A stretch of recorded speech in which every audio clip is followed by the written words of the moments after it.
माँ यशोदा इंद्र की पूजा के लिए पकवान बना रही हैं। ध्यान दीजिएगा थोड़ा, किसके पूजा के लिए? इंद्र की पूजा के लिए। सुबह सुबह कन्हैया उठे, कन्हैया ने कहा मैया मुझे जोर की भूख लगी है। मैया ने कहा जय जय के पूजा के ताई ये भोग बन रहे। कन्हैया तू अभी मुझे परेशान मत कर, तू जा बाबा के पास और जा बाबा के पास पूछ। कन्हैया दौड़े दौड़े गए, बाबा ये जय जय कौन है? नंद बाबा ने कहा कन्हैया तू नहीं जानता है, ये वही देवताओं के राजा इंद्र जय जय हैं।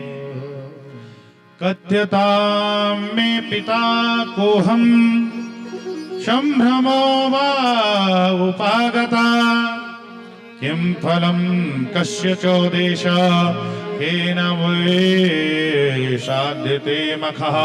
ये वही इंद्र हैं, पर्जन्यो भगवान इंद्र, उन्हीं की पूजा हो रही। भगवान ने कहा अरे बाप रे बाप, इनकी पूजा किस लिए नंद बाबा? नंद बाबा ने कहा कन्हैया तुझे नहीं पता है, हम लोग किसान जो ठहरे इस वजह से इंद्र की पूजा करते हैं और इंद्र वृष्टि करते हैं, फसल होता है, गौचारण के लिए घास होता है।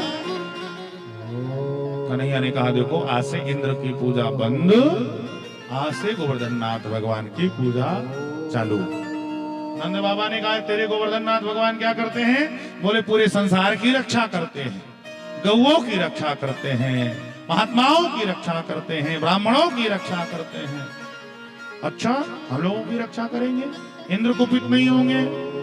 कन्हैया ने कहा कोई कुछ नहीं होगा, आप गोवर्धन नाथ भगवान की पूजा करो। और गोवर्धन नाथ भगवान के पूजन के लिए नंद बाबा तैयार हो गए। उपनंद जी से कहा देखो पूजन की तैयारी करो।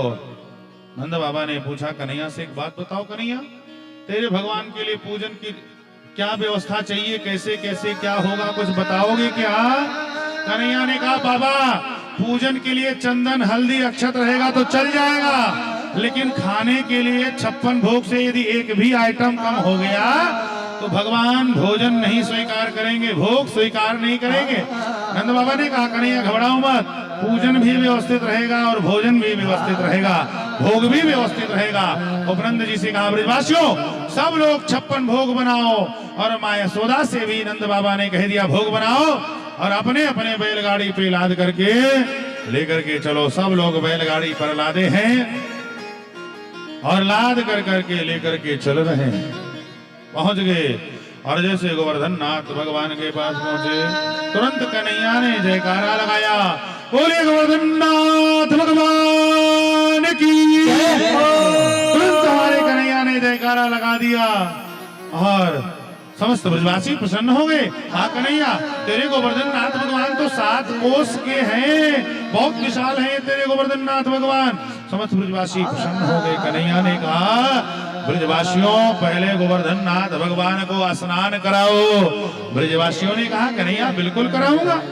सुखदेव जी ने कहा परीक्षित एक तरफ भगवान पूज रहे हैं, एक तरफ पुजा रहे हैं, पुजारी बने बैठे हैं, और एक तरफ महाराज गोवर्धन नाथ भगवान बने बैठे हैं। ब्रजवासी लोग घड़े का जल ला करके और ला करके भगवान को स्नान करा रहे हैं। परीक्षित थक गए सारे ब्रजवासियों ने भगवान से कबूल कह दिया कन्हैया तेरे भगवान कोई शालिग्राम भगवान नहीं है जो 200 ग्राम की कटोरी में डाल करके डुबो करके निकाल लो, ये तो 7 कोस के हैं, इनको स्नान करा पाना संभव नहीं है। कन्हैया ने कहा ब्रजवासियों जिनकी शरण में आए हो उन्हीं से प्रार्थना करो, कोई ना कोई उपाय अवश्य करेंगे। जैसे ब्रजवासियों ने प्रार्थना किया तुरंत गोवर्धन नाथ भगवान से प्रार्थना किया, तुरंत मानसी गंगा प्रकट हो गई। बोलिए मानसी गंगा की जय। मानसी गंगा प्रकट हो गई। कन्हैया ने कहा ब्रजवासियों भगवान को स्नान कराओ प्रेम से, और स्नान कराने के बाद भगवान को भोग लगाओ। और जैसे स्नान कराना ठीक से प्रारंभ किया ब्रजवासियों ने तुरंत हमारे गोवर्धन नाथ भगवान प्रकट हो गए। बोलिए गोवर्धन नाथ भगवान की जय। बोलिए भागवत महापुराण की जय।